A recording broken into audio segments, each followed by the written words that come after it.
yang menandingi Gunung Penanggungan atau Gunung Pawitra yang ada di Mojokerto. Di sini memang ada Gunung Budek ya. Ternyata tinggalan sejarahnya luar biasa, tidak kalah dari Gunung Penanggungan. Bahkan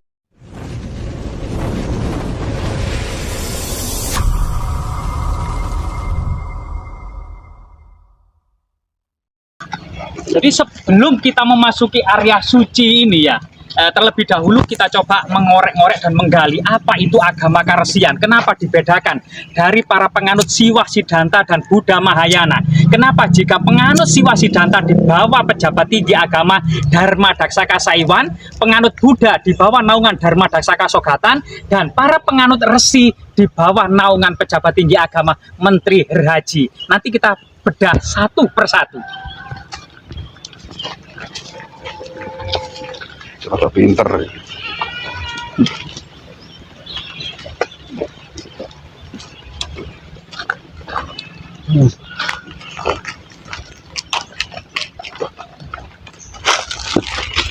Jadi rahayu, kita memasuki area magis dan sakral. Ada banyak sekali fragmen batu bata kuno ya. Coba kita lihat di sini. Nah.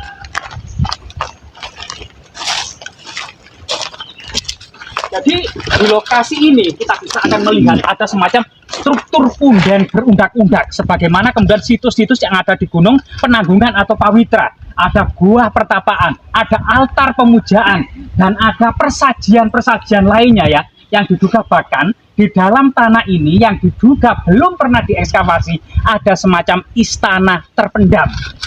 Kita telusuri.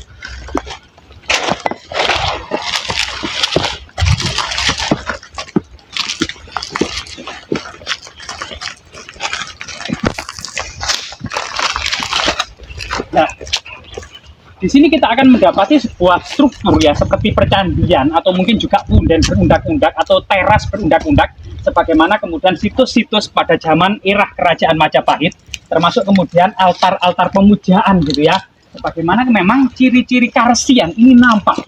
Coba kita lihat arca-arcanya, ini motifnya apa saja.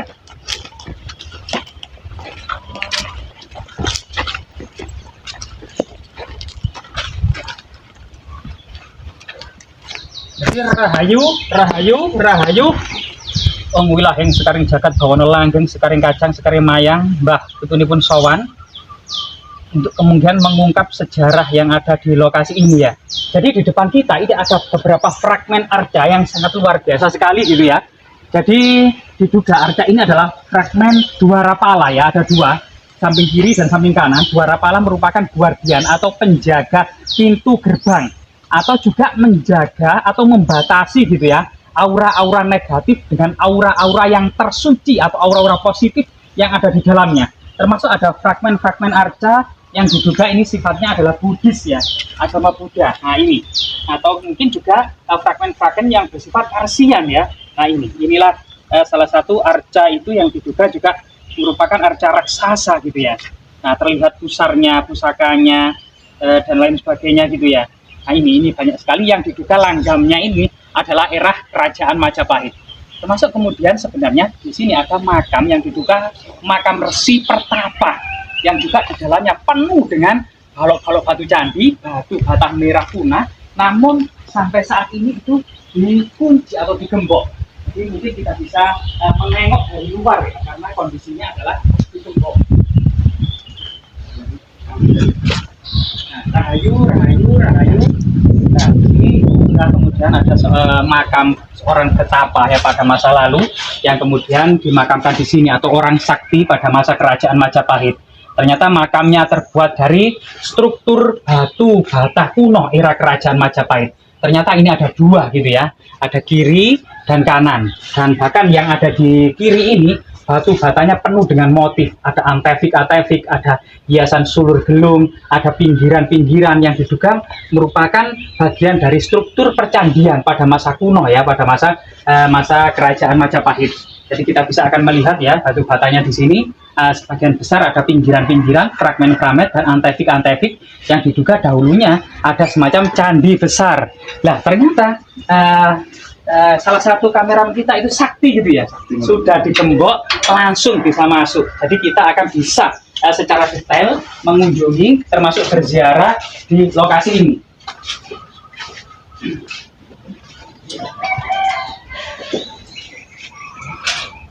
Rahayu, rahayu, rahayu.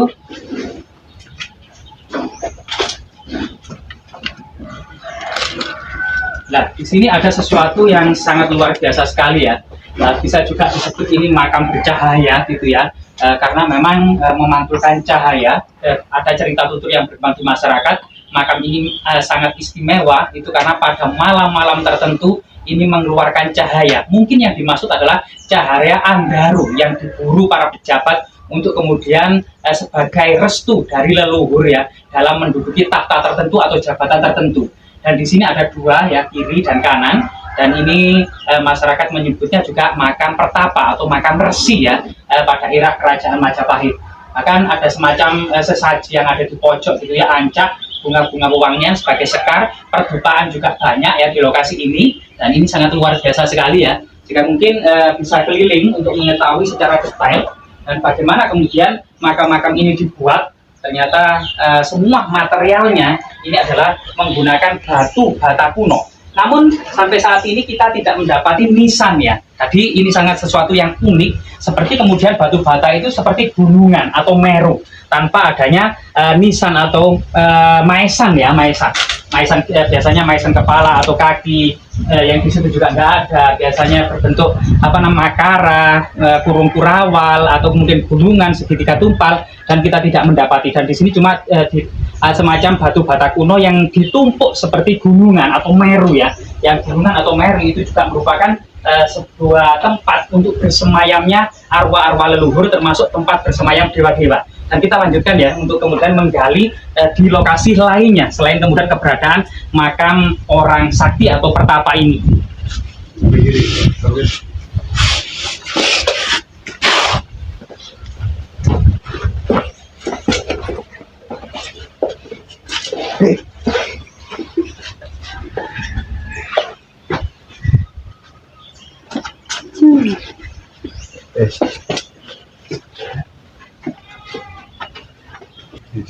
Jika kita menelusuri ya, selain kemudian makam, di sampingnya diduga kemudian sebelum dikuburkan, ini ada semacam pertapaan atau lokasi pertapaan ya. Ada beberapa batu yang diduga semacam padmasana, namun semacam amfinis atau mungkin lebih alami dan natural di bawah cengkraman pohon beringin ya. Wah, terutama pohon beringin raksasa ini ya, yang akar-akarnya itu sangat luar biasa sekali seperti katedral yang ada di Eropa.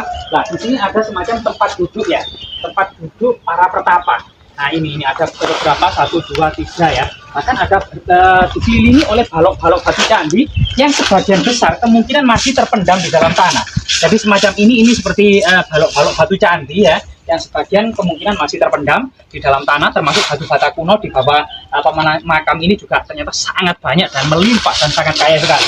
Di sini diduga semacam ada mahapertapa atau maharesi atau mahayogi, tempat semacam mahaguru gitu ya, menyambut para tamu yang melakukan tirta yatra atau para pejalan suci, atau dharma yatra, tempat pengembara para pejalan suci yang biasanya dikunjungi oleh kerabat kerajaan atau bangsawan muda atau para pangeran muda guna menimba ilmu gitu ya. Nah, itu menghadap seorang maharesi di sini atau mahapertapa di sini guna memberikan wejangan-wejangan dharma, ilmu sejati. Dan ini nampak sebagaimana kemudian cerita Arjuna Wiwaha, yang kemudian ada seorang resi tua yang kemudian memberikan wejangan-wejangan serta berdiskusi soal dharma, yang ternyata resi tua tersebut adalah berubah wujud menjadi Dewa Indra, kemudian kembali ke Kayangan. Jadi di sini salah satu pendidikan atau metode menyampaikan ilmu adalah dengan pengembaraan, atau baik itu klasikal, semacam ada kelas para bangsawan muda di hadapan para maharsi, atau secara individual sebagaimana ilmu-ilmu Jawa rahasia tingkat tinggi disampaikan secara individu, murid dan guru. Nah, diduga kemudian seorang guru atau mahapertapa duduk di sini, yang kemudian pada malam-malam tertentu gitu ya, para pertapa ini juga kemudian menambah kesaktian ilmunya itu sewaktu-waktu juga bertapa di atas gunung sana. Jadi di sana kemungkinan juga ada pertapaan. Jadi lokasi ini banyak sekali pertapaan-pertapaan seperti itu ya. Sebagaimana kemudian situs yang ada di Gunung Penanggungan, jadi diduga memang lokasi ini benar-benar kemudian atau dibangun era kerajaan Majapahit. Namun lokasinya sebenarnya sangat jauh dari kota Trowulan yang ada di Mojokerto sebagai ibu kota kerajaan Majapahit. Namun lokasi ini sangat besar dan sangat panjang, menyimpan kisah sejarah. Bagaimana kemudian seorang raja pangeran dari Bali yang bernama Airlangga pada abad ke-11 Masehi itu tunggang langgang istananya di Watan Mas ya, yang saat ini itu Watan Mas Jedongoro Mojokerto. Ini kemudian diobrak-abrik seorang raja perempuan dari Tulungagung yang bernama Lodoyong, yang bernama Dyah Tulodong dari kerajaan Lodoyong Tulungagung ya pada waktu itu. Sehingga kemudian Tulungagung ini sebenarnya salah satu provinsi bagian kerajaan Majapahit yang juga alot karena jauhnya dari ibu kota, sehingga mendapatkan perhatian yang penting gitu ya, yang diduga salah satu istri termuda dari pendiri kerajaan Majapahit itu melakukan pertapaan di sini, yaitu Gayatri Rajapatni. Nanti kita bisa mengulas dan bisa melanjutkan bagaimana atau di manakah lokasi pertapaan Gayatri Rajapatni ya. Jadi luar biasa sekali teman-teman, lokasi ini sangat-sangat kental dengan nuansa orang-orang bertapa era kerajaan Majapahit.